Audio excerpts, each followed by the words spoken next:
मी फळा बोलतोय. मी एक साधा फळा आहे.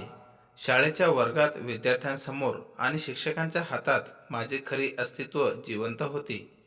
दिसायला मी काळा किंवा पांढरा चौकोनी असतो, पण माझ्या अंगावर उमटणाऱ्या प्रत्येक रेषेत ज्ञानाची नवी किरणे लपलेली असतात. आज मी स्वतःच बोलतोय, माझ्या जगण्याची गोष्ट सांगतोय. दररोज सकाळी वर्गात उजेड पसरला की माझ्यावर नवी अक्षरे उमटतात.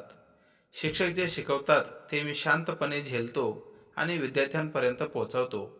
कधी गणिताची आकडे, कधी इतिहासातील घटना, तर कधी मराठीतील सुंदर कविता.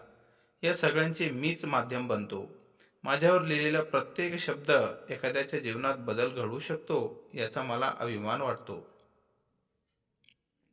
मी विद्यार्थ्यांचा मित्रही आहे. काही जण भीत भीत मला स्पर्श करतात, तर काहींचा चॉक माझ्यावर धावत सुटतो. कधी त्यांच्या चुका मी दाखवतो, कधी योग्य उत्तराचा आनंद मी सगळ्यांपर्यंत पोहोचवतो.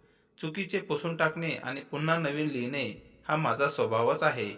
त्यामुळे मी विद्यार्थ्यांना सांगतो, चुका होणं स्वाभाविक आहे, पण त्या दुरुस्त करून पुढे पुढे जाणं अधिक महत्त्वाचं आहे.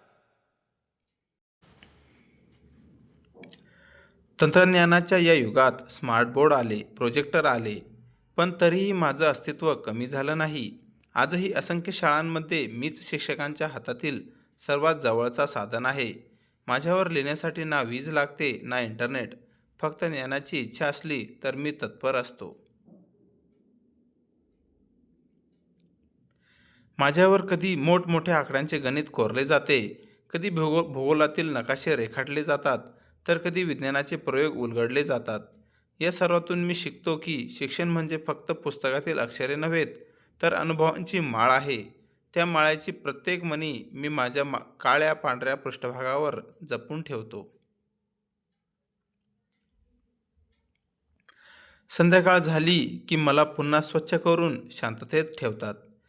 दिवसाचा गोंगाट शांत होतो, पण माझ्यावर उमटलेली ज्ञानरेषा मनात निनादत राहते.